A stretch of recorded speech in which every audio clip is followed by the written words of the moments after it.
ഏറ്റുമാനൂരിൽ അമ്മയും പെൺമക്കളും ട്രെയിനിനു മുന്നിൽ ചാടി ജീവനൊടുക്കിയ സംഭവത്തിൽ ഷൈനയുടെ ഭർത്താവ് തൊടുപുഴ ചുങ്കംചേരിയിൽ വലിയ പറമ്പിൽ നോബി ലൂക്കോസിനെതിരെ ഗാർഹിക പീഡനക്കേസ് കൂടി ചുമത്തും. ഇയാൾക്കെതിരെ നേരത്തെ ആത്മഹത്യാ പ്രേരണ കുറ്റം ചുമത്തിയിരുന്നു. നിലവിൽ നോബി റിമാൻഡിലാണ്. പാറോളിക്കൽ ഷൈനി കുര്യാക്കോസ് 43, മക്കളായ അലീന 11 വയസ്സ്, ഇവാന 10 വയസ്സ് എന്നിവരാണ് മരിച്ചത്. ഫെബ്രുവരി 28-നാണ് ഷൈനിയും മക്കളും ജീവനൊടുക്കിയത്.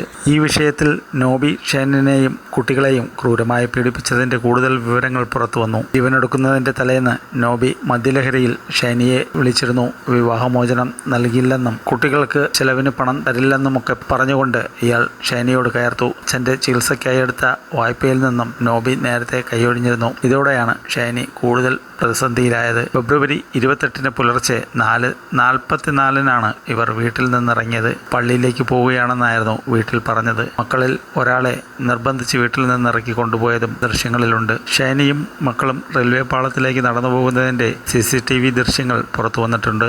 നോബിയുടെ ഫോൺ ശാസ്ത്രീയ പരിശോധനയ്ക്ക് അയച്ചിട്ടുണ്ട്.